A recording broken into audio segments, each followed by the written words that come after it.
Hi there, welcome to my views and news. Three news stories. First, let's see that new US ambassador, new Ethiopian ambassador to the US is going to be appointed. The seat is vacant because the earlier Ethiopian ambassador to the US announced his departure, though he has not returned to Ethiopia reportedly. Now, a new name is in circulation. It's going to be the new US ambassador, US Ethiopian ambassador to the US. Secondly, justice has been served in Tigray, it seems. In March this year, a girl, 16-year-old girl, was killed in Tigray, in Adwa. I had several videos on that if you remember. Mahlat Teklai was her name. A court in Makale has given a verdict about the case, about the death of Mahlat Teklai. Lastly, viewers, Somaliland's Waddani party seems to be interested in improving relations with Djibouti. Djibouti, which has been opposing Ethiopia's Somaliland MOU. Djibouti, which has been accused of giving training, giving arms, and training Odal and other groups against Somaliland government. A high-level delegation of Waddani party visited Djibouti reportedly. And Djibouti has been opposing MOU. Does this visit indicate that Waddani's leader, new president, Abdurrahman Ero, is going to cancel MOU with Ethiopia? Let's start with the first news story, which is about Ethiopian ambassador to the US. It seems that Ethiopia is going to appoint a new ambassador to the US.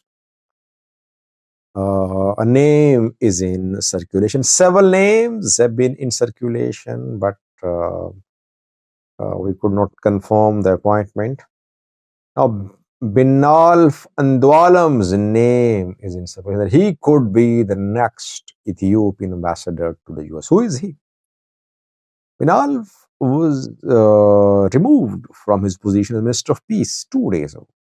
2 days ago, Ethiopian PM appointed Muhammad Idris as Minister of Peace to replace Binalf Andwalam.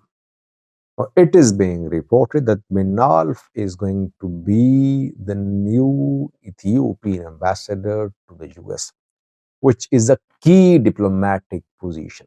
No official confirmation, but sources close to the government say that in coming hours or days, we could see the announcement of the appointment of Binalf Andwalam as Ethiopian ambassador to the US. I have to wait for confirmation though. Binalf is very close to Ethiopian PM.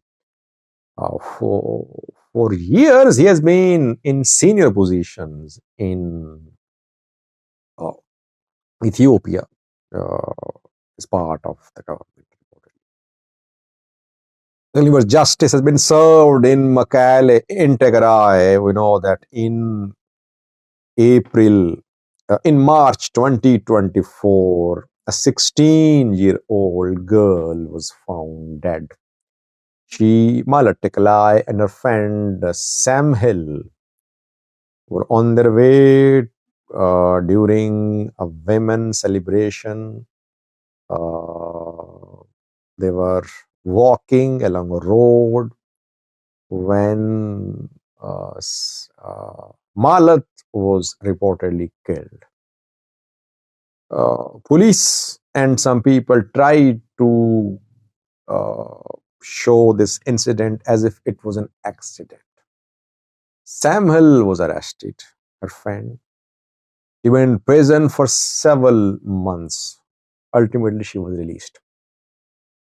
Tigrayan diaspora My Views and News, we highlighted this case.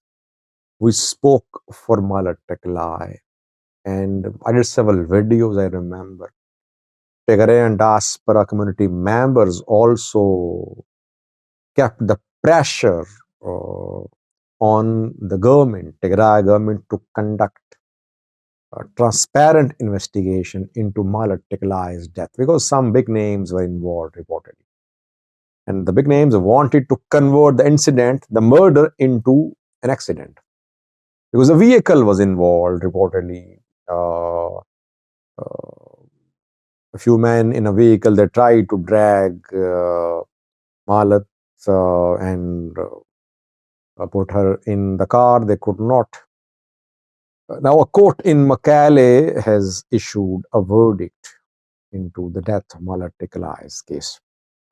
Primary suspect has been sentenced to death. His name is Awat Nigasi. He strangled Malat to death, reported. Secondary suspect Nahom Fetsam has been sentenced to life imprisonment. Malat's father has been heard saying that justice has been served. But this justice became possible because pressure was exerted on Tigray government, on Tigray police. The issue was highlighted. It was internationalized by Tigrayan diaspora community. I remember Sarah also did some videos on Malat Teklai. At least justice has been served, and hopefully no such incidents will happen again in future. Women do complain that they suffer at the hands of high-handedness of men in a male-dominated Tigrayan society. Lastly, viewers, Waddani seems to be having some different views about MOU with Ethiopia. Waddani party won November presidential election held in Somaliland. Waddani party leader Abdirahman will be the new president. He has been elected the new president of Somaliland. He'll take office in coming days. And he has announced that his party will review MOU with Ethiopia. Will the MOU be implemented or not? No one can say for sure, because Waddani was not shown the MOU. Abdirahman was not shown the MOU. Now new talks will be held, and fate of MOU is unclear. When MOU was signed in January this year between Musawi Abdi, outgoing Somaliland president, and P. Abiy of Ethiopia, Djibouti opposed the MOU. Why? Because a day before the signing of the MOU, Musawi Abdi and Hassan Sheikh met in Djibouti with Ismail Omar, and they agreed on resumption of dialogue. And a day after that, Musawi Abdi went to Addis Ababa and signed the MOU. Secondly, if MOU is implemented, Ethiopia will divert its cargo from Djibouti port to Berbera port. So it will cause a serious, it will be a big loss for Djibouti. Djibouti has earned billions of dollars handling Ethiopian imports and exports. Ethiopia is a land-out country. It wants access to sea through Somaliland. Waddani party has sent a high-level delegation to Djibouti. Waddani party's central committee chief led this delegation. Usman Afgab is his name. He was accompanied by Somaliland's Deputy Speaker of Parliament, Ali Hamoud Jibril. Delegation met with the senior officials in Djibouti. Delegation met with Ismail Omar, the president of Djibouti. It met with Djibouti Parliament Speaker as well. Waddani seems to be interested in improving ties with Djibouti. Djibouti has been accusing Musawi Abdi of destabilizing the region. Waddani seems to be having some it wants to renew and improve ties with Djibouti. And Djibouti will be more than happy to renew ties to improve ties with Somaliland, but it wants Somaliland to stop the implementation of the MOU, it seems. Let's see what happens. We'll see, I think, resumption of dialogue between Ethiopia and Somaliland after Abdirrahman took office. Then we'll see the fate of the MOU. Thank you for watching.